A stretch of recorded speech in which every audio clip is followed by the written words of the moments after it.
Y sean todos bienvenidos a un nuevo episodio de Tolentino Podcast, que lo estamos haciendo en una localización completamente diferente a la que estamos acostumbrados a grabar, y es porque tenemos unos invitados muy especiales. España se ha convertido en uno de los grandes destinos de inversión internacional y durante años hemos hablado de ello, desde cifras, desde visados, desde oportunidades económicas. Pero hoy queremos mirar esa realidad desde otro lugar. Hoy queremos hablar de patrimonio, de lo que se construye cuando una inversión no se piensa solo para hoy, sino que se piensa para quedarse, para trasladarse, para heredarse. Esta conversación que vamos a tener en el día de hoy hace un contexto muy concreto y muy simbólico, ya que en el marco de la exposición de Sigua Palmera, la cartografía de vuelo del artista Yugo Fernández, esta exposición que se ha abierto en la semana de Fitur, la obra de Yugo habla de identidad, de territorio, de movimiento, de raíz y de desplazamiento. Y por eso, desde ese punto de partida, es perfecto para esta conversación que vamos a tener en el día de hoy. Porque todo patrimonio, antes de ser inversión, es historia, y toda inversión, cuando se piensa bien, termina siendo un gran legado. Esa jornada se va a abrir con la intervención del artista, que nos va a permitir entender el origen creativo conceptual de la obra para dar el paso después a una conversación completamente estratégica sobre inversión. Vamos a hablar de patrimonio, vamos a hablar de visión internacional en España, y con esta conversación me van a acompañar dos voces clave. Por un lado vamos a tener a María Otero Martínez, quien es gestora cultural y asesora de arte, con una mirada profunda sobre el arte y no solamente como expresión cultural, sino como patrimonio activo y estratégico dentro de los proyectos de largo recorrido. Y por otro lado tenemos al experto Rubén Puga, quien es fundador de Fidelita Group, y nos vas a ampliar con su experiencia en inversión y gestión de capital y una visión bastante clara sobre la importancia de lo que es, sobre todo, estructurar bien cualquier proyecto patrimonial desde el inicio. Desde mi experiencia, Nevi Tolentino, como abogada migratoria, pues vamos a intentar unir todo esto, trabajando cada día con personas que invierten. Pues esta experiencia que he tenido, lo que nos va a permitir es trasladar y construir entre todos ese enlazo que tienen tanto nuestra compañera que va a ser María con Rubén, y poder unir todo esto entre países. Como he visto durante todos estos tiempos trabajando en inversión, hemos visto también como el tema patrimonial toma una visión integral y se convierte en un patrimonio, en un inmueble, y ya en muchos casos lo hacen como si fuera una empresa o como si fuera un bien que se queda dentro de ese legado familiar. Las personas invierten en inmuebles, se invierten en empresas, se invierte incluso en arte, pero no siempre se piensa en cómo eso se conecta con una residencia en territorio español, una movilidad internacional o una estructura legal que sostenga. Durante años hemos hablado de figuras como la Golden Visa, la cual ya no existe actualmente, pero fue una puerta de entrada. Y hoy, en la conversación que vamos a tener, será otra. Vamos a hablar de cómo la estructura de patrimonio, cuando el proyecto es internacional o cuando hay un movimiento, hay una familia, hay un legado. Y de eso va a hablar la conversación que vamos a tener hoy. De entender cómo el arte, el capital y la estructura legal no compiten entre sí, sino que se complementan cuando se piensa con visión. Así que sean todos bienvenidos a este episodio especial de Tolentino Podcast que iniciamos en esta temporada del 2026. Vamos a aprovechar que tenemos ya el conocimiento un poco sobre el arte. Yo no tengo tanto, con lo cual voy a estar aprendiendo sobre todo de ellos, y voy a empezar este primer bloque hablando contigo, María, sobre el arte como origen del patrimonio. Vamos a entrar con una primera pregunta, que lo vamos a hacer un estilo conversación. Nosotros lo que hacemos siempre cuando hacemos este tipo de charlas es intentar que tanto ustedes como la parte de Tolentino, que hace más la parte legal, que podamos introducir y que las personas que nos escuchen puedan entender un poco sobre no solamente lo que se dedican, sino centrarlos a ellos en la parte que fuera de su interés. ¿Vale?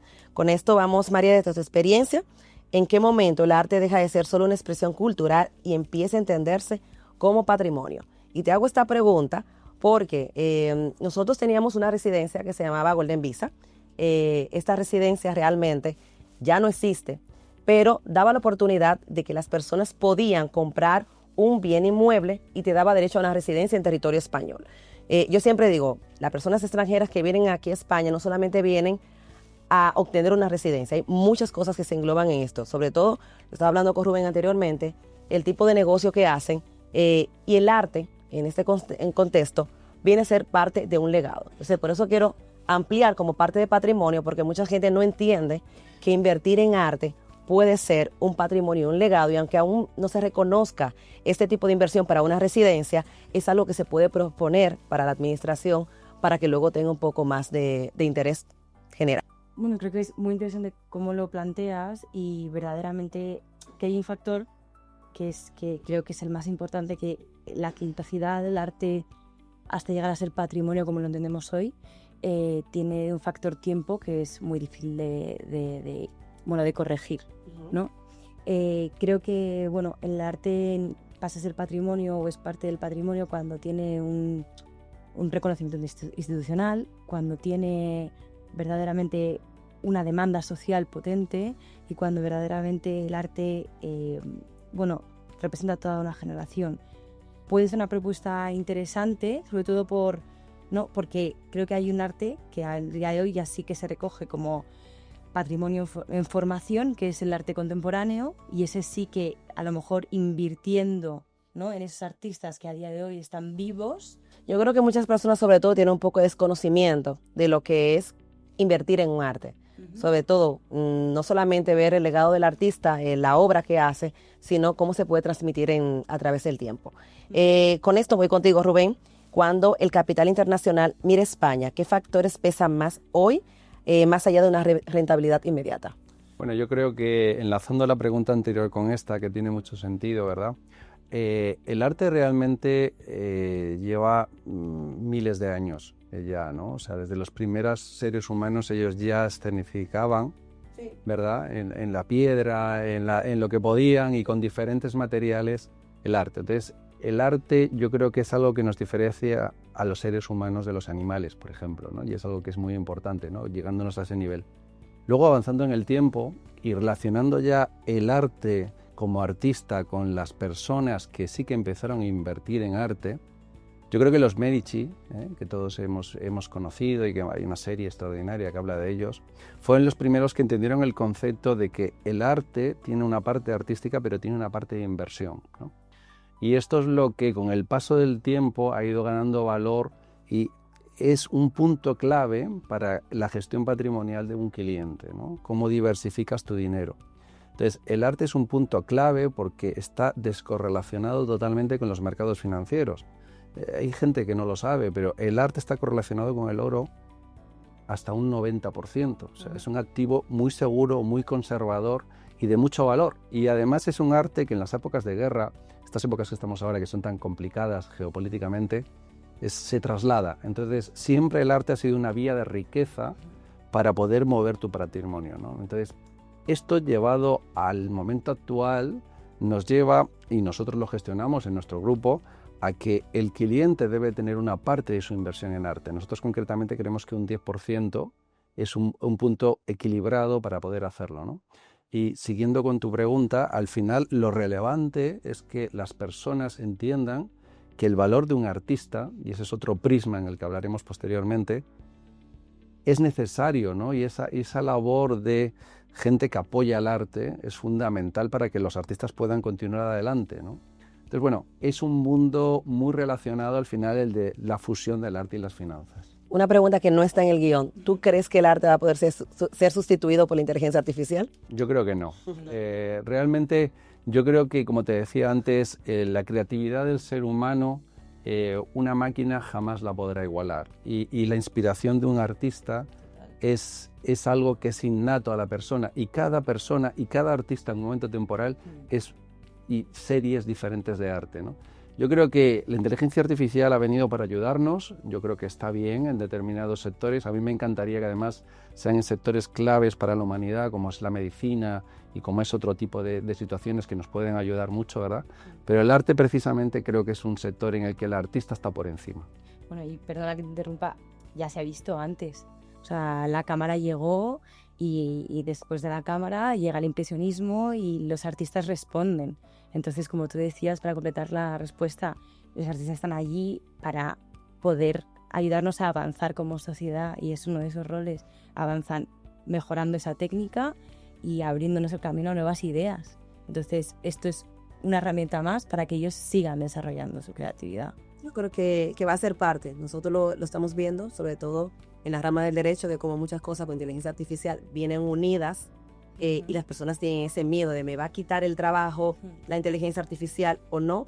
Entonces, por eso lo pregunto casi en todos los sectores, ¿qué tanto miedo existe de los artistas con la inteligencia artificial? Estamos viendo publicaciones donde ya una IA te hace en un segundo una imagen, es decir, en segundos. Pero eso es arte. El arte, sí, claro. Yo creo que en la inteligencia artificial, todo lo que requiera emoción, la inteligencia artificial no lo va a sustituir.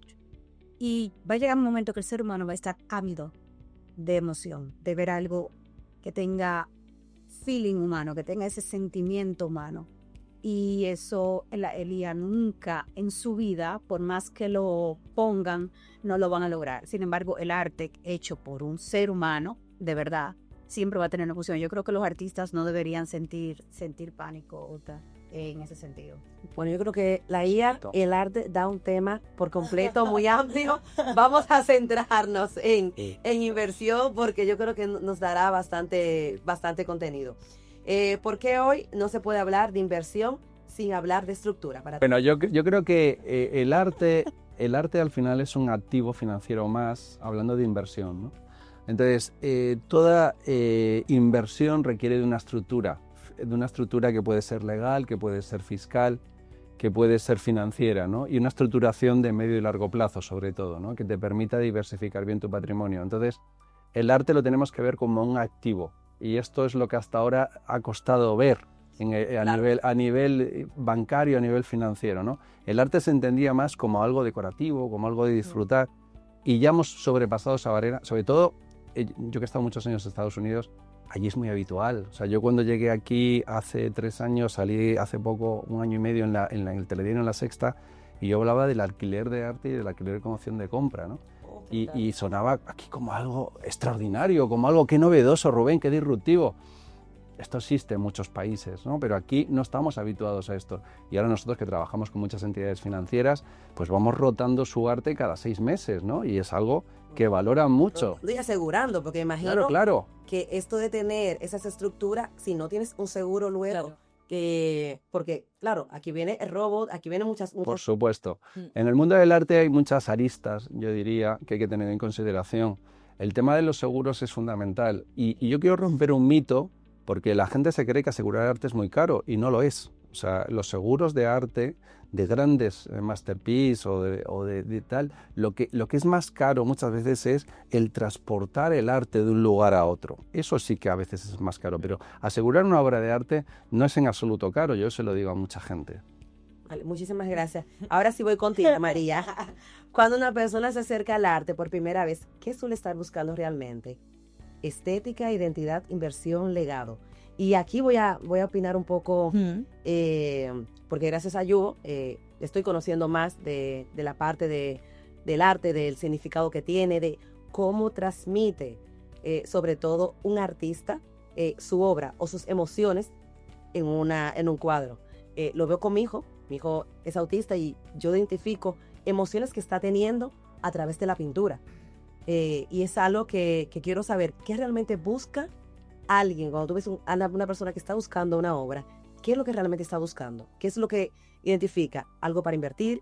¿Una emoción? Bueno, yo aquí me voy a poner un poco sentimental y creo que el arte tiene la virtud de que, bueno, no solo cuenta con lo que vemos o una primera mirada, sino que tiene muchas capas. Y cada uno, como somos seres humanos diferentes, gracias a Dios, vemos cosas diferentes. Y también ese es el poder del arte. O sea, que cada uno tiene la capacidad de encontrar en diferentes momentos de la vida cosas diferentes. Obviamente, aquí hay un ojo más crítico y más educado que siempre va a ver a lo mejor un poco más allá, pero creo que también lo grandioso del arte es que es capaz de conectar a todo el mundo. Y todo el mundo, como gracias a Dios tenemos ojos o sentidos, somos capaces de conectar de nuestra forma con el arte. Tienes capas, más estéticas, ¿no? Que es el color, que cómo esa textura... ¿Pero qué busca como- más? El tipo de cliente que te busca, ¿qué busca más realmente cuando está buscando una obra? Es que es lo que te digo, que verdaderamente cada uno tiene, o sea, cada persona busca una cosa. Hay gente que busca solo meramente algo decorativo, algo estéticamente bello. Tampoco creo que las mejores inversiones muchas veces sean meramente belleza. Veamos Goya y las pinturas negras. O sea, el arte también tiene la responsabilidad de saber representar cosas a veces un poco crudas. Pero verdaderamente cuando alguien viene a invertir, si te soy muy sincera, todo el mundo sí que piensa en qué va a poner en el salón y todo el mundo sí que quiere ver cosas bonitas. Eso de primeras, seguro. Luego hay el que tiene el ojo más especial, como yo te digo, o más educado, que sí que tiene la mente un poco más abierta, pero a lo mejor dividiría la respuesta esa en dos. Pero Me gustaría complementarlo. Yo creo que la clave es girarlo y llevarlo a la conexión con el artista. O sea, siempre que el artista esté vivo, ¿no? No siempre es posible, pero sí que cuando un cliente que va a invertir, nosotros lo hacemos habitualmente, entra en contacto con el artista, la conversación cambia totalmente. O sea, el artista es el que tiene que expresar su obra de arte, que eso no quita que cada persona, tú vas a un museo, efectivamente cada uno ve en una obra de arte temas Diferente, distintos. claro. Pero de cara a la inversión es fundamental, nosotros lo hacemos y funciona realmente muy bien y además se crea un vínculo entre el artista y el cliente, con lo cual el cliente suele volver a comprar al artista, ¿no? Esto es muy importante. Y luego otro tema que es relevante también es que nosotros, para que os hagáis una idea, el 80% de los clientes que compran arte no se llevan el arte. El arte sí lo custodiamos nosotros. O sea, que ahí rompe un mito un poco de que el arte es decoración. En nuestro caso no. En nuestro caso, nuestros clientes compran el arte como inversión.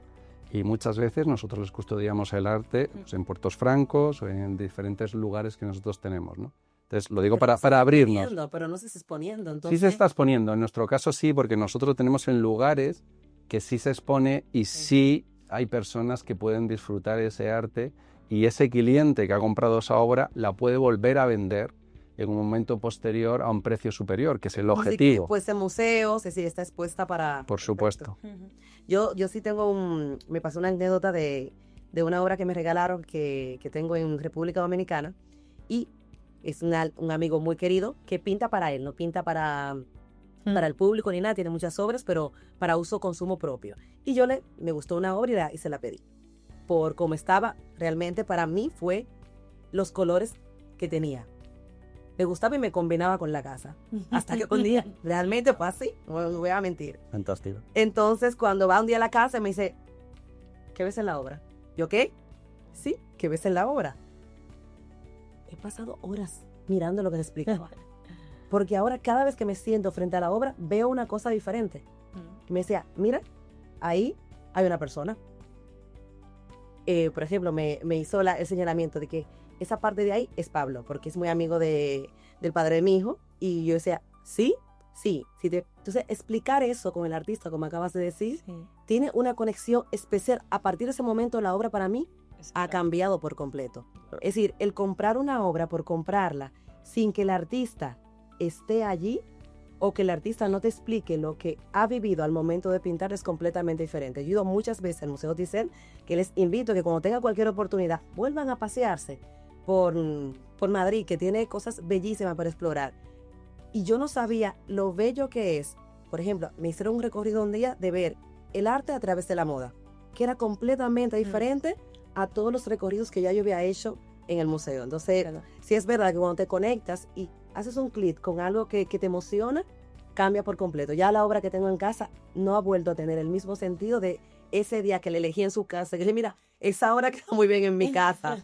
Ahora sí, ya tiene un sentido más emotivo. Totalmente, es que ahora tú fíjate que estamos hablando antes de la inteligencia artificial, sin embargo, nosotros mismos, ¿no? Y todas las personas que nos relacionamos en este momento, lo que más valoramos en este momento es las experiencias y las emociones. Sí. O sea, ya todo es experiencias y emociones. Y de ahí, si además hay belleza, ¿no? Y hay categoría, y hay elegancia, y hay distinción, pues mejor todavía, ¿no? Pero en la base de abajo tiene que haber emociones y experiencias. Y eso es en el punto en el que está la humanidad en este momento. Es correcto. Pues sigo contigo, Rubén. ¿Por qué hoy no se puede hablar de inversión? No, ya hemos respondido esa. ¿Qué diferencia ves entre un inversor impulsivo y uno que realmente piensa a largo plazo? Bueno, yo creo que la diferencia es muy clara y es que nos tenemos que quedar con el segundo. El inversor tiene que ser siempre a largo plazo. O sea, tú cuando estás con un cliente, nosotros siempre decimos, lo primero que hay que hacer es escuchar, escuchar y escuchar. 3 veces escucharle y dejarle que él te cuente cuáles son sus necesidades financieras, ¿no? Y a partir de ahí, lo que hay que hacerle es al inversor entender que tiene que hacer una planificación en el medio y largo plazo, incluida su planificación familiar, ¿no? Claro. Y eso es un poco la manera. El inversor impulsivo, pues en mi opinión, nosotros no tenemos ese tipo de cliente, por ejemplo, ¿no? Yo creo que es un error, pero bueno, cada uno decide qué hace con su dinero, pero en mi opinión, desde luego, tienes que ir a la segunda vía y es la que te va a llevar a tener una tranquilidad en tu gestión patrimonial a lo largo del tiempo, ¿no? Esto me recuerda cuando hablábamos de las ventas inmobiliarias y de tener arte. Cuando se abre los open house, que es para vender una vivienda, que al poner el arte, aunque la casa esté vacía, tiene una venta completamente diferente a lo que fue en un inicio. Cambia totalmente. Nosotros ahí hace 2 años hicimos un giro importante y es que nosotros que tenemos, como te digo, Fidelita Real Estate, que es la parte nuestra de que somos constructores, promotores y hacemos intermediación, nosotros en los inmuebles que tenemos el arte está incorporado y está incorporado en el precio, no va aparte. ¿Oh, sí? Sí. Entonces tú compras un inmueble con el arte. Y te digo que el 95% de los casos el cliente está encantado. Claro, porque es que la casa ya no se ve igual sin la obra que has visto. O sea, yo siempre lo que le explicaba a los clientes al principio es, tú cuando te compras la casa tiene un frigorífico, ¿verdad? Tiene una nevera y tiene una cocina, ¿no? Y tiene un dormitorio. Pues el arte forma parte de la casa totalmente. Es el contexto, al fin y al cabo. Eso es. Que es muy importante. Sigo contigo, María. ¿Cuáles son los errores más comunes que ves en quienes adquieren arte sin un asesoramiento o sin esa visión de largo plazo? Bueno, es que es poco a la mano con... Es que al fin y al cabo, cuando dejas el arte sin contexto, verdaderamente tienes materia, sí, tienes un... Pero claro, no existe el arte sin lo que tú decías, un artista, un complemento de ideas, todo un conglomerado que reconoce a la obra como en sí. Entonces, ¿qué pasa? Cuando tú compras de forma impulsiva o compras, no, porque quiero que me tenga con el sofá. Claro, ¿qué estás comprando? Una cosa que a los 2 años te vas a cansar de decir, ¿qué hago con esto? No has hecho ningún tipo de inversión, no has comprado nada que estéticamente te plazca tampoco. Entonces, al fin y al cabo, creo que lo mismo, sin contexto, sin una mano profesional que te diga, oye, vamos a ir poquito a poco por aquí. Yo es muy curioso porque la gente se empieza, no me quiero gastar mucho, quiero ir viendo, y luego empiezan a entrar y dicen, sí, pues a lo mejor... ¿Cuánto es este? Ah, pues creo que sí, venga, vale. Y luego vuelven, ¿no? Y luego dicen, oye, que me ha gustado, vamos a ver qué hacemos con la cocina. Y tú, bueno, vale, venga, a ver. Pero me ha pasado igual, cuando subamos a la galería vais a ver las obras de Yubo, Yubo, no sé cuántas me quiero llevar todas de aquí. Entonces es un porque luego hace esa transición luego de emocional. El acompañamiento, el contexto, el que te digan, oye, no, mira, es que mi obra... pues estoy trabajándola y va evolucionando y voy a ir al Thyssen y tengo ganas de ir al MoMA y me voy a... O sea, el artista y también acompañas y eres parte de esa historia. Creo que también tenemos, el que es colector, tiene la responsabilidad de decir, oye, vamos, te quiero conocer, lo que decíamos, es un poco, no seguir la rueda, pero es que ese proceso de dar contexto también formas parte de eso. Y el cliente también, oye, el inversor también, oye, qué guay, estás formando parte del proceso creativo de esta persona. Y la estás ayudando, entonces... Yo creo que en vez de invertir en criptomonedas vamos a cambiar... Yo creo que sería muy bueno, pero siempre diversificando, ¿no? Sí, y yo creo que ahí, lo que os comentaba, o sea, nosotros tenemos una modalidad que es experiencia inmersiva con el artista, que es ir a la casa del artista, al taller del artista, ¿no? Y que el taller te reciba y que los artistas expresen su lugar donde crean el arte, ¿no? Que es el lugar más maravilloso que tú puedes conocer. Yo siempre cuento, hay una anécdota muy interesante, que es que una vez lo hicimos con un artista que es muy importante, muy conocido a nivel internacional, y entonces yo fui el día antes a su taller, y su taller está pues como está el taller de un artista, pues se te pegan los zapatos al suelo, porque está la pintura, porque están sus materiales y tal. Y llego al día siguiente y estaba todo limpio y todo recogido, y digo, ¿pero qué ha pasado aquí? ¿Tú trabajas aquí normalmente así? Dice, no, es que lo he recogido porque venía gente y tal. Y digo, no, pero si precisamente la gente que viene hoy aquí lo que quiere ver es cómo tú creas el arte, ¿no? Entonces, fíjate, ¿no? El contraste, ¿no? Lo que uno busca, lo que el otro quiere. Sí. estudio bici. Claro. Es desnudarse ante la gente y es difícil. Es enseñar tu alma, pero es lo más bonito que hay. Es así. Pues continúo contigo, Rubén, ya que estás aquí. ¿Qué errores detectas que con más frecuencia tenemos en proyectos patrimoniales mal planificados? Bueno, yo creo que tomar malas decisiones, sobre todo cuando no estás en manos de un profesional, tiene consecuencias que te pueden cambiar la vida. Yo tengo casos que conozco de primera mano en los que una mala decisión en el ámbito de la inversión, pero no solo en la inversión, en el ámbito fiscal, en el ámbito legal, te puede tener consecuencias pues que te cambian, ¿no? Entonces, yo creo que siempre lo digo, lo primero que hay que hacer cuando uno tenga más o tenga menos dinero es ponerse en manos de profesionales, ¿no? Igual que cuando tú tienes un tema legal, siempre vas a un abogado.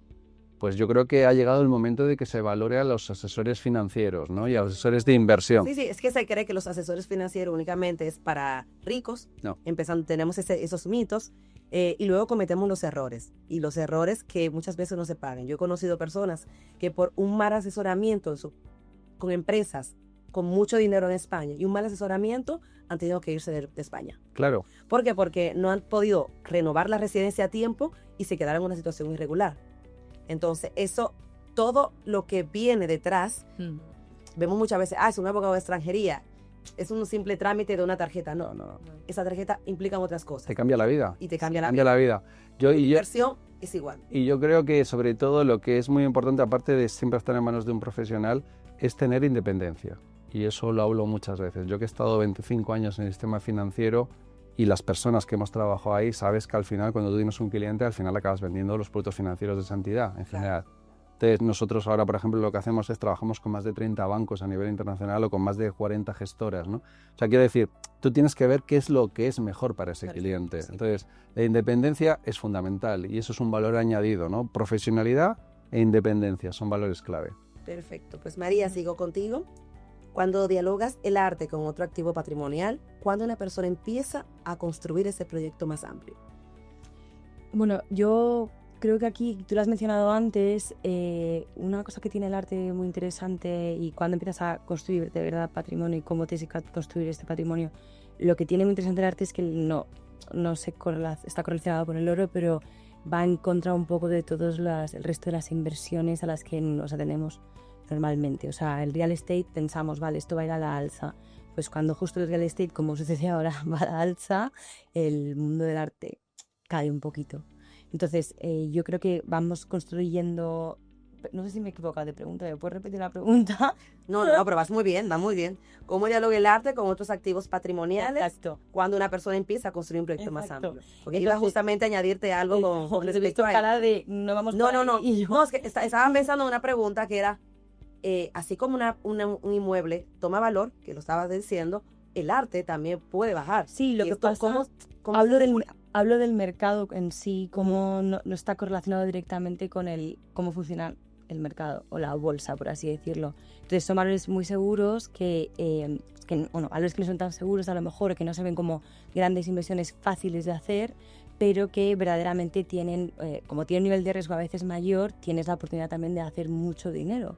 Entonces, tiene una correlación muy alta, como tú dices, con el oro. Entonces, en el momento en el que tú empiezas a invertir en arte poquito a poquito, a lo mejor tu inversión no está creciendo exponencialmente o no está creciendo tan rápido como lo estás viendo con con el Bitcoin, ¿no? Con los ETFs, como lo estamos viendo ahora, cómo está creciendo el mercado. Ahora el mercado del arte está un poco más bajito, está más paradito, pero bueno, buy the dip, ¿no? Ahora a lo mejor es un momento para comprar artistas y en el momento no sé qué pasará, pero en el momento en el que tú ya tienes una buena colección, ya pues más allá de contar solo con una buena colección, bueno, compras también estándar, compras criterio, compras muchas cosas, no solo compras arte. A lo que voy es que comprar arte es una inversión segura que en algún momento, que siempre vas a tener la oportunidad de vender, que es plástica, que la tienes aquí, que aunque a lo mejor no encuentres un rápido comprador o no puedas encontrarlo tan rápido con el mercado bursátil, siempre vas a poder tirar de ella en cualquier situación. Yo creo que sobre todo es que el arte se considera que es para ricos. Bueno, Es otro mito que... Eso que es un mito que hay que romper, ¿no? Y yo creo que nosotros estamos trabajando mucho en eso, ofreciendo, pues como te decía antes, alquiler con opción de comer. Desde 99 euros tú puedes tener arte en tu casa, no necesitas ser rico. Puedes tener obras desde 1.000, 1.500 Una euros. pregunta, de 99 euros, ¿qué tipo de artes alquiladas? Si te rompe el arte, ¿qué pasa? ¿Cómo está el seguro? Es decir, hay demasiadas preguntas No, que entran ahí. es muy sencillo todo, es mucho más sencillo de lo que parece. Yo quiero añadir un término que creo que es importante en el término del arte y de la inversión y de la rentabilidad del arte, ¿no? Hay un índice que es el ART 100, que mide cada año las 100 principales transacciones del mundo del arte de manera anual. Ese índice en los últimos 25 años tiene una media del 8% de revalorización. Ninguna bolsa de valores a nivel internacional tiene esos parámetros de rentabilidad y de estabilidad. Entonces, el arte lo tienes que ver, un arte certificado, tasado y de calidad, como de lo que estamos hablando, si no, no tendría sentido. Es un activo que ya sabes que de media te va a dar un 8%. Es muy buena rentabilidad en este momento, ¿no? Sí, no, pero claro, hay que conocerla. Hay que no solamente ir a charlas, ir hasta subastas para conocer realmente por qué esa obra tiene ese valor, por qué se vende, por qué, y no, esa parte no lo hemos hablado, ya nos queda solamente una pregunta para concluir, pero no sé si llega a hablar contigo sobre el arte robado, de que hay lugares donde se dedican a buscar obras que son robadas, y eso va pasándose y cada vez más coge más valor, mientras más pasa el tiempo. Claro, bueno, ahí está el término, ¿no? De las cuevas de Alibaba, que le llaman, ¿no? Las Security House internacionales, ¿no? Lugares en los que hay transacciones del mundo del arte de manera que no están expuestas en ningún sitio, que no se sabe quién es el dueño de una obra, que se cambia. Yo contaba recientemente que hace poco hubo un gran escándalo con una obra de Leonardo da Vinci, porque es patrimonio de la humanidad esa obra, y estaba en un yate navegando por Ibiza, ¿no? De una persona de un cierto nivel de Middle East, ¿no?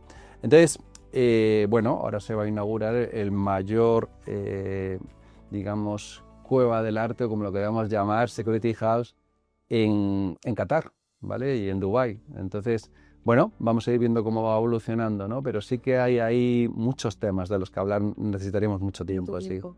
Pues yo creo que sí. Siempre que cuando estaba en Londres, que veo que las obras piezas que pertenecían, por ejemplo, a Egipto, que la tiene Inglaterra y que ni siquiera se la presta para los museos. Yo creo que pasa lo mismo con cierto arte que está en países que no corresponde, como acabas de decir, es un patrimonio de la humanidad, pero algunos de ellos no están en los países que corresponde. Entonces, ni siquiera se trasladan a otro lugar. Inglaterra, cuando hay exposiciones mundiales, no saca nada, ni deja enviar nada a Egipto. Ni pero ha bueno, devuelto nada a Grecia. no devuelve nada, no devuelve nada. Bueno, vamos con la última pregunta y vamos contigo, María, porque la diversificación patrimonial es clave cuando los proyectos son internacionales. No, esa no es tuya. Aquí, que se me ha movido. Porque el arte necesita contexto, criterio y acompañamiento para sostenerse el valor a través del tiempo. Bueno, esto es, repitiendo, ¿no?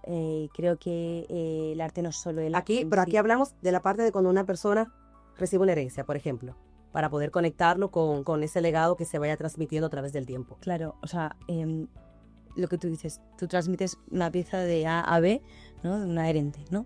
El arte no solo se entiende como, repito, como materia. O sea, tienes el arte, tienes al artista que hemos hablado de él, tienes todo lo que supone, ¿no? ¿Qué infraestructura, dónde se presenta ese arte? ¿Es en una casa? ¿Es en un museo? ¿Es en qué contexto, ¿no? rodea ese arte? Y por supuesto, ¿quién es el espectador? ¿Quién está recibiendo ese arte? ¿Quién está viendo ese arte? Tú como espectador necesitas saber, ¿no? Tener todos los parámetros para recibir una buena herencia y decir, vale, tengo todo en orden, tengo los papeles de que el artista hizo esto, tengo el certificado de autenticidad, tengo ahora mismo que está muy de moda todos los NFTs y a lo mejor sí, ahora ya van a empezar a ver, ¿no? NFTs y certificados digitales de que ese arte está certificado y es de esta persona. Entonces, el arte necesita de contexto y necesita de un espectador, necesita de la institución, necesita de las galerías, las subastas y el apoyo de toda la sociedad para ser arte. Sin eso no es arte, Yo creo que sobre todo y aquí entra una parte legal que todas las personas que tienen que tener arte o son artistas deberían hacer ese patrimonio protegido para saber qué hacer con ello a través del tiempo, cuando pase el tiempo. El patrimonio protegido no solamente es proteger tus bienes inmuebles, no se habla mucho de esto. Yo en otro podcast sí voy a hablar un poco de ello porque yo lo conocí por medio a tener un niño con autismo, para saber qué hacer no solamente con los bienes, sino con la empresa y con todo para que se pueda diversificar. Pero un artista debería proteger su arte y saber qué quiero. Yo conocí una señora que ella dejó un testamento de cómo quería, no solamente su funeral, qué pasaría con las obras que ella tenía y todo lo que quería. Y decía, no le dejo nada a mi sobrino porque no va a saber qué hacer con esto. Y necesito que una empresa se encargue de transmitir esto y de hacer esa función a través del tiempo y que él pueda cobrar por lo que se perciba de esas obras, pero no que la tenga en su casa, ¿no? Bueno, ahí es que ahí está la parte también de ayudar a los artistas. O sea, y ahí me lleva a mi terreno. O sea, hay fundación. Las fundaciones tienen también ese rol, montarte tu fundación, qué haces con esas obras, cómo quieres presentarlas, ¿no? Post-mortem, qué va a suceder. Pero hablar sobre esto, porque hasta las personas crean las cosas y no saben lo que va a pasar con ello. Y si no entra esa parte legal de protección... Siempre hay que ayudar a los artistas y creo que también, repito, o sea, eso lo englobo dentro de la parte de la institución. Hay muchísimos, yo creo, agentes que ayudan a los artistas. Yo tengo una persona cercana a mí, mi madre, que además está aquí, que se ayuda, es la abogada de todos y se dedica a ayudarles a todos con todo lo que necesitan y necesitan mucha ayuda. Y también esa es parte de lo que decía, tú como colector tienes un rol. El que es abogado, pero tú tú eres capaz de... Llevamos mucho de TikTok y de Instagram, sí. Claro, pero, o sea, el arte no se entiende sin contexto porque es que lo necesitamos. O sea, necesitamos preservarlo y necesitamos agentes que sean capaces de certificar, de ayudar a los artistas y de preservar el arte. Y de conocer, de gente que tenga la experiencia y de que no nos llevemos de que es que a mi amigo hizo esto de esta manera y que cada quien conozca que existen profesionales que pueden ayudar a preservar ese arte y a preservarlo a través del tiempo si es lo que desean, porque también va a depender de los deseos que pueda tener. Efectivamente, la realidad al final es bastante más compleja, ¿no? En el ámbito de los artistas o en el ámbito de los clientes que son dueños de esa obra, generalmente hay gente que dedica una vida a coleccionar arte de un artista o arte de varios artistas y de varias épocas. Y luego, desgraciadamente, pues cuando fallece los herederos, su preocupación es otra, que es liquidarlo lo antes posible, ¿no? Esto se nos da a nosotros muy habitualmente y yo me pongo en la piel de esa persona que lo estuvo haciendo, pero bueno... sí, pero ahora hay estructuras legales, que hacen esa protección. Sí. Es decir, en el cual pueden familias que conozco, de que sus bienes, al final, no. Primeramente, si se casan, una de las primeras cosas que dice es que no le pertenecen a ellos, le pertenecen a una fundación, hacen una fundación y todo está protegido bajo la fundación. Claro. Con lo cual, si uno de los hijos sale de la fundación, no le toca nada. Tú ganas dinero mientras tú estés en la fundación trabajando con todos los bienes que tiene la empresa. En el momento que no trabajes, no te toca absolutamente. Es que hay estructuras, o sea, y se han de llevar a cabo y se necesitan. El abogado se necesita... Sí, yo creo que hacer toda la estructura. Exacto. Para concluir contigo, Rubén, ¿por qué la diversificación patrimonial es clave cuando los proyectos son internacionales? Y aquí donde entran personas que quieren invertir, que lo confunden con invertir, comprar. ¿Cuándo compro? ¿Cuándo invierto? Bueno, yo creo que son términos distintos, ¿no? Una cosa, comprar para mí es cuando tú necesitas algo para ti, ¿no? Pues seguramente tú necesitas una casa para vivir, necesitas determinados temas para tu subsistencia. Otra cosa es para invertir, ¿no? Nosotros, que somos una multinacional, estamos en 6 países, realmente nuestro cliente no ve diferencia entre que sea español por invertir en España o por invertir en México, ¿no? Por ejemplo, que estamos con mucha exposición en México. Realmente el mundo es global en este momento, ¿no? Y la clave es la diversificación. Nosotros por eso tenemos 9 empresas en las que tenemos los activos dentro y nuestro cliente invierte en 9 activos diferentes, ¿no? Y le estamos dando de diversificación y ahí hablamos de monedas de diferentes países, hablamos de estructuras financieras o legales o fiscales en diferentes zonas. Entonces la diversificación para mí es la clave de todo y además te da un valor añadido, que es que cuanto más diversificas, más reduces el riesgo. Y tú con tu patrimonio lo que quieres es reducir el riesgo al máximo, porque eso lo que te va a hacer es que tengas una mayor rentabilidad y una mayor seguridad. A mí me pasó con las Golden Visa que la gente compró viviendas a unos precios exorbitantes porque te daban el derecho a una residencia en territorio español. Es decir, el mercado se disparó de una manera brutal en España a raíz de dar esta residencia, la tan llamada Golden Visa. Ahora se espera que los inmuebles comiencen a bajar, pero aquí no hay una organización y ahora qué hacer con ese inmueble. Claro. No estás viviendo aquí, porque me pasa, muchos clientes no están viviendo aquí. ¿Cómo proteges ese inmueble? ¿Cómo lo preservas? Claro, para preservarlo y para saber si realmente querían una residencia. No querían realmente el inmueble, querían una residencia. Y cuando no tienes una estructura de qué compro, qué invierto, para qué lo quieres, para comprar, para invertir, porque han comprado muy mal. En esa inversión, cuando no tienes una estructura, compras mal, porque lo que estabas comprando era la residencia, estabas comprando el inmueble. Y lo mismo debe pasar también con esta parte, con el arte, de cuando no tiene una estructura de saber, esta obra es para tu casa porque te gusta o puede ser una inversión a futuro. Claro. Bueno, pues ya con esto yo quiero dejar al público que nos haga algunas preguntas que puedan tener de interés, que considere que pueden hacerle a vosotros o a mí, dentro de lo que pueda aportarle con relación a la parte del arte, a la inversión. Puedan tener cualquier otra duda que puedan surgir, pues dejamos este espacio abierto antes de subir a la exposición, por favor. Eso significa que han entendido todos muy bien. Que no tengan preguntas. A ver. A ver, me interesa mucho que para un cliente mío hubiera financiación bancaria y llegué al Banco de Santander, grandes empresas, y fliparon. Cuando yo les hice la pregunta, les propuse el negocio, necesitaba una parte del dinero para comprar una serie de cosas y no supieron qué decirme. Me dijeron que me fuera a Suiza, a la parte, y dije, bueno, no, yo estoy aquí en la calle Recoletos, mi cliente está de mi mano y bueno, no, te aseguro que fue como, bueno, tenemos que buscar financiación de otra manera porque bancaria, o sea, un susto, un miedo, los seguros, la obra, ¿dónde está? Tremendo. Bueno, yo creo que no me extraña lo que me estás contando porque es habitual y es una realidad.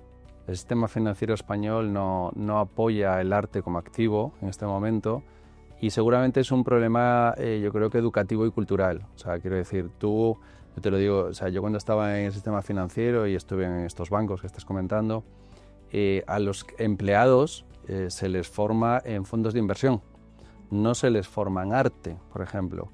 Si tú dedicases el tiempo que le formas a un empleado en fondos de inversión a formarlo en arte, el empleado estaría seguro y te hubiese dicho, su respuesta hubiese sido, sí, no te preocupes, porque este es un activo financiero más y te podemos dar una financiación que luego riesgos, el departamento de riesgos y su trabajo dirá cuánto de esa financiación se da, igual que cuando tú vas con un inmueble a hacer una pinoración, ¿no? Entonces, el mercado español está lejos realmente. Y sí que es verdad que nosotros a nivel empresarial, por ejemplo, trabajamos mucho con Londres, que es un mercado que está muy habituado a trabajar con el mundo del arte y se pueden hacer muchas operaciones, ¿no? Luxemburgo, Suiza, están en un nivel totalmente diferente, ¿no? Entonces, sí que ahí es verdad que, por ejemplo, nosotros en nuestro grupo empresarial sí que hacemos, ¿no?, este tipo de soluciones para nuestros clientes cuando requieren financiación y nos apalancamos en el arte y es un activo, ¿no?, con el que se puede gestionar. Así que cuando te vuelva a pasar, encantada de que me vengas a ver. Muchas gracias por la pregunta. Gracias. ¿Alguien más tiene alguna pregunta, duda, sugerencia? Marga. A mí me ha sorprendido un poquito ese comentario que has hecho, Rubén, en referencia al tema de la semejanza de inversión en oro con inversión en el arte. ¿Podrías desarrollarlo un poquito? Sí, claro que sí. ¿Poquito? Sí, no hay ningún problema. Digamos que cuando tú analizas un activo financiero, y el arte desde este punto de vista es un activo financiero, tú tienes que analizar una serie de KPIs o de indicadores, ¿no?, para hacer esa valoración y para ver cómo correlaciona ese activo en el mercado, ¿no? Entonces, como te decía, a través de los índices que cotizan, ¿no?, a nivel internacional este tipo de activos, el arte es una commodity, ¿vale? Es una commodity exactamente igual que el oro. Entonces, siguiendo ellos para estos análisis, lo que se hace es seguir la evolución temporal de los indicadores en 20, 30, 40, 50 años, ¿no? Y el arte digamos que en términos de rentabilidad y en términos de serie histórica, ¿no? y de, digamos, de correlación, se ha compartido prácticamente igual. Por eso está la correlación de prácticamente un 90%. O sea, esto viene de un análisis estadístico que se hace y que es el que te demuestra cómo se correlacionan los activos, ¿no? Me parece muy sorprendente. Me parece muy sorprendente porque el término arte depende del autor, depende de piezas, depende de épocas, depende de muchos más otros factores que lo que pueda ser un metal precioso. Claro, aquí yo creo que lo importante... Sí, claro, lo importante es analizar una correcta segmentación de en qué tipo de activo estás invirtiendo. Yo te pongo un ejemplo. Nosotros en nuestra compañía de Fidelitas Arte tenemos la segmentación de los artistas en 5 niveles. Tenemos artistas rookies, artistas emergentes, artistas consolidados, premium y masterpiece, ¿no? Y cada uno es de una serie temporal, como tú dices, y cada uno tiene un estilo diferenciado. Pero sí que estos indicadores en los que tú analizas el artista y su obra, porque de hecho hay artistas que su obra varía en lo largo del tiempo. O sea, siempre se pone el ejemplo de Picasso, ¿no? Es uno de los artistas más prolíficos en obra y tiene obras de diferentes estilos, de diferentes precios, ¿no? Entonces, ahí lo importante es un poco lo que te digo, ¿no? Que tú sepas realmente en qué estás invirtiendo tu dinero. Nosotros, por ejemplo, nuestro proyecto estrella, que es la gestión discrecional de arte financiero, que son como algo similar a las carteras gestionadas de fondos de inversión, nosotros lo primero que le hacemos al cliente es un test de MiFID, que se llama, que es la regulación española, que mide los productos de inversión, y a partir de ese test nosotros segmentamos al cliente por perfil de riesgo y por perfil artístico, ¿no? Entonces, cuando el cliente va a adquirir estas carteras, el cliente tiene un nivel de riesgo asignado y sabe a qué se expone en términos de rentabilidad o en temporal. Entonces, claro, no es lo mismo invertir en un artista emergente que en un artista consolidado o en un artista premium, por decirlo de alguna manera, ¿no? Entonces, lo importante, nuevamente volvemos a lo mismo, es estar con profesionales del ámbito que sea, pues en este caso del arte y de las inversiones, que te expliquen bien en qué estás invirtiendo tu dinero y que sepan en base a una solidez qué vas a esperar de esa inversión que estás realizando, ¿no? Esos artistas, esa categorización está ya basada y entiendo que por competentes que ya han dado unas valoraciones a ciertas obras. Efectivamente. De dichos artistas. Correcto. Normalmente hablamos de All Masters, si me permites. Sí, sí. O sea, estamos hablando de All Masters, no estás hablando. Y por All Masters, estamos hablando de Picasso, estamos hablando de Miró, no estamos hablando normalmente de artes emergentes. O sea, tú al fin y al cabo puedes medir la evolución de un precio de algo que lleva en el mercado X tiempo. Y ya no estamos hablando, es muy importante lo que has dicho también, qué seleccione el tiempo del artista, o sea, en qué época del artista, qué obras produjo en esa época. Entonces estamos hablando de X momentos, X obras del artista que al fin y al cabo, un metal precioso, al fin y al cabo hay una oferta, ¿no? Todavía que se puede ir, que puede ir saliendo al mercado de esos artistas que son All Masters. Solo hay una oferta X que a veces, pues eso, con Picasso, que es este gran ejemplo, y que a veces aparece de X época, hay más sobra, ¿no? Pero estamos hablando de periodos muy concretos y una serie de valores del arte, bueno, muy, muy estudiados. Estamos hablando, pues es que, y de grandes casas de subastas que tienen datos desde hace 200 años de estos artistas. No me centraría solo en... No, aparte que esto es aplicable a otro tipo de activos, ¿no? Como por ejemplo, te pongo el ejemplo de los metales preciosos, ¿no? En los metales preciosos hay mucha gente que invierte no solo en oro, sino invierte en diamantes, invierte en esmeraldas, invierte en una serie de metales preciosos que hay, y dentro de esos propios activos hay niveles de segmentación distintos. En diamantes tienes 12 tipologías al menos diferentes de tipología de diamantes y no vale igual uno que otro, ¿no? Entonces, pero sí que se habla de una generalidad en cierto nivel, ¿no? Gracias a ti. Me imagino que esto es como estar en bolsa, es decir, el arte puede perfectamente estar cotizando en bolsa, depende del tipo de arte que se compre. Depende del tipo de arte, efectivamente. Depende del tipo de arte, tú tienes que saber qué tipo de arte estás comprando. Y eso es lo importante. No es lo mismo un artista que otro, no es lo mismo un periodo que otro. Por eso volvemos un poco a lo que decíamos antes, apoyarte en profesionales que te van a, de manera independiente, explicarte en qué debes invertir tu dinero y cómo lo debes de gestionar, ¿no? O sea, ya me han puesto un problema a mí, claro. Me han dejado un problema porque ahora quiero yo quitar todos los cuadros de mi casa, saber para qué voy a poner en esa pared que realmente tenga el valor y y aprender un poco todos de ese conocimiento y eso tan bonito, sobre todo porque es algo que lo explicaba antes cuando estabas en la introducción para este podcast, que hablaba de lo que es un legado con historia, de poder contarles a otro cuando van a tu casa qué estás viendo ahí, como me pasó a mí con la obra, que ahora ya yo puedo cuando van a casa y yo, ¿qué ves? A ver si ven lo mismo que he visto yo y que se puedan transmitir y ver las emociones que ha tenido el artista, pero también las emociones que puedes ver y reflejar en ti. Tú puedes ver una obra miles de veces, yo creo que siempre la vas a ver diferente, y es como leer un libro, que en cada momento de tu vida puede transmitir emociones completamente diferentes. ¿Alguien más tiene alguna otra pregunta que queramos añadir? Ah, sí, verdad, no sé. Sí, ya, respondía, perfecto. Miguel Ángel. Yo quería hacerle 2 preguntas a Rubén. Una es en relación con la posible esperable tasa de retorno de las inversiones. Antes has hablado de los 100 valores más importantes o las 100 obras más importantes sobre las cuales hay un 8% más o menos estimado cada año.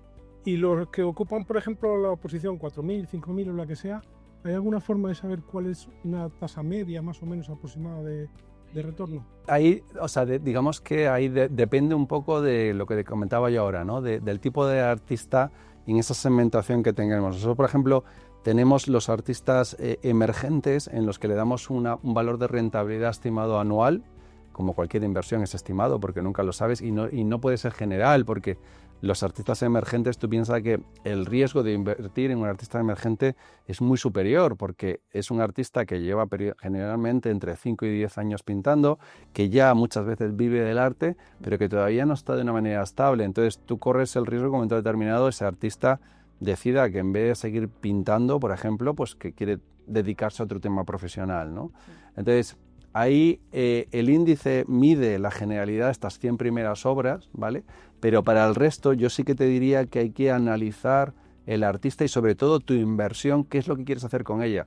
Y de una manera diversificada, como decía antes, ¿no? Porque al final nosotros lo hacemos así, hacemos un análisis de riesgos, porque en función a la tipología de activos en los que tú inviertas, tenemos que hacer una correlación de la inversión total, ¿no? No sé si te contesto un poco la pregunta. Quería preguntarte otra cosa más. ¿Quién supervisa o regula la actividad vuestra? Y tanto a nivel nacional o internacional. Y también, ¿qué pasa si por lo que sea Fidelitas mañana desaparece? Muy buena pregunta. Nosotros lo resolvemos de 2 vías. La primera es que no gestionamos para nuestros clientes ningún activo que no sea real. Esto resuelve porque un cliente al final es activo suyo.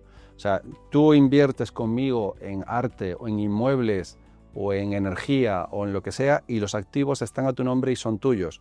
Con lo cual, si Fidelitas desaparece porque decidimos que nos hacemos jugadores de golf en las Islas Caimán, a ti no te afecta en absoluto, porque tú tienes tus activos, tienes la posesión de ellos y digamos que esa valoración que se ha hecho es de expertos internacionales que certifican y tasan esas obras, ¿no?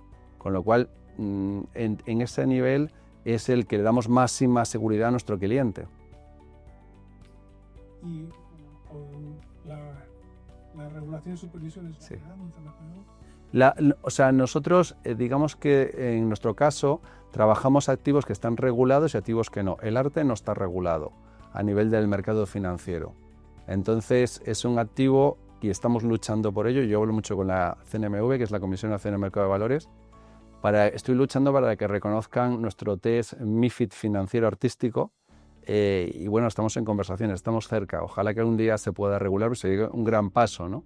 Para que, digamos, que todas las entidades financieras puedan comercializarlo para sus clientes y eso permita diversificar su patrimonio y que no solo en tu banca privada con la que tú trabajes te ofrezcan solo fondos de inversión, bolsa o depósitos, ¿no? Y que estás totalmente polarizado en un activo con un riesgo enorme, como se ha demostrado ya en las crisis financieras, ¿no? Entonces, es algo en lo que hay que avanzar, igual que hay que avanzar en el tema del IVA, cultural, que es otro tema del que no hemos hablado, pero que estamos en una lucha continua con los diferentes gobiernos y da igual el color, en este caso no tiene nada que ver con el partido político que sea. No puede ser que en España estemos con un IVA de un 21% para el arte, cuando en otros países es muchísimo más reducido. Hay muchas cosas en las que trabajar, la ley de mecenazgo, que en Estados Unidos se valora mucho y se aporta y se promueve, aquí no. O sea, hay muchos pasos por los que dar, pero bueno, yo creo que ahí siempre está la oportunidad, ¿no? Cuando hay algo por hacer, todos tenemos una gran oportunidad de contribuir Y nosotros en el Grupo Fidelitas tenemos un propósito que es poner nuestro granito de arena de mejorar la vida de las personas y el planeta, ¿no? Y ahí estamos intentándolo todos nuestros clientes, partners y socios, llevarlo a cabo. Gracias. ¿Alguien más tiene una pregunta? Sí, una pregunta relacionada. No estaba controlado por la CNMV. Al pasar MiFID al cliente, el test MiFID, si estaba regulado por la CNMV. No. Como te digo, el arte no está regulado. Nosotros lo que hemos implementado es un test MiFID financiero y artístico que lo hemos presentado porque lo que queremos es darle la máxima transparencia y seguridad al cliente en lo que está invirtiendo y dar una metodología de por qué nosotros aplicamos estos criterios, ¿no? Tú eres mi cliente, imagínate, yo te hago el test de 12 preguntas y de ahí va a salir en función a tus respuestas, pues que tú eres un cliente conservador, moderado, agresivo. Y eso te implica que tendrás unos niveles de riesgo, rentabilidad y horizonte temporal, ¿vale? Una cosa es que yo creo que es una herramienta que tú como cliente, y así nos ocurre, valora, ¿vale? Porque te estás dando pruebas de por qué le estás llevando a que invierta en un producto. Y otra cosa es que lo que nosotros queremos es que, en este caso, el regulador diga, oye, que esto lo vamos a implementar y te voy a controlar cómo estás llevando tú tus inversiones. Entonces, de no hacer nada, que es lo que ocurría hasta ahora, hasta hacer lo que nosotros hacemos, es un paso enorme. De hecho, Visa el año pasado nos ha nominado un premio de innovación internacional por este test. A nivel fiscal, cuando se produce un fallecimiento, que hablabais antes de los fallecimientos, que hay un mínimo para tener que declarar esa obra, para pagar esas plusvalías. ¿Esas plusvalías se pagan, o esos incrementos patrimoniales, se pagan solamente a la venta? En el ámbito de las transmisiones patrimoniales, al final es un activo más que tiene una valoración y da igual que sea arte como si es un coche. No hay ninguna diferencia en ese ámbito. Tienes que pagar el impuesto que te corresponda en función al nivel que estés. No. Bueno, en Francia se paga, yo creo, sí, claro, y se paga un porcentaje completamente diferente. Uh-huh. Es decir, sobre todo cuando es por herencia, casi el 60% se lo queda directamente el gobierno francés. Y no sé si hay una clasificación con la pregunta que hace Eduardo de si es al final porque sea arte o es en general por la herencia. En España no es así. Vale, pues yo creo que si no tenemos más preguntas, ¿alguien más? Pues muchísimas gracias por vuestras aportaciones, que yo creo que han enriquecido bastante esta conversación. Muchísimas gracias, María, muchísimas gracias, Rubén. A todos ustedes por haber estado aquí con nosotros, por acompañarme en este día lluvioso y haber venido, porque teníamos sol out, pero veo que hay gente que se quedó en su casa durmiendo, trabajando, pero bueno, gracias a ustedes por haber venido y por enriquecernos sobre todo con tanto aprendizaje, que ahora yo tengo un problema muy grande en mi casa. A partir de ahora, gracias.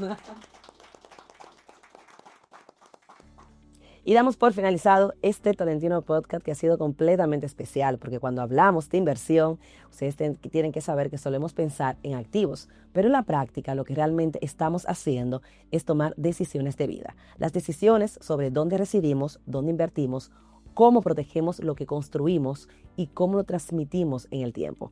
España ofrece muchas oportunidades reales, pero esas oportunidades solo funcionan cuando se entienden dentro de una estructura legal clara, una estructura que hay que tener en cuenta: la movilidad internacional, la residencia, la fiscalidad, la protección patrimonial y el legado.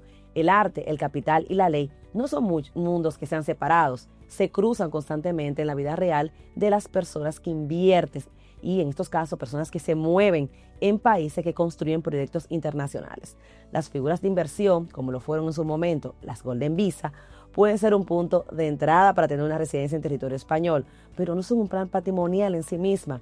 El verdadero valor está en pensar en el patrimonio como un proyecto, no como una suma de activos. Es entender que invertir sin estructura genera riesgos, mientras que invertir con una visión más clara genera estabilidad.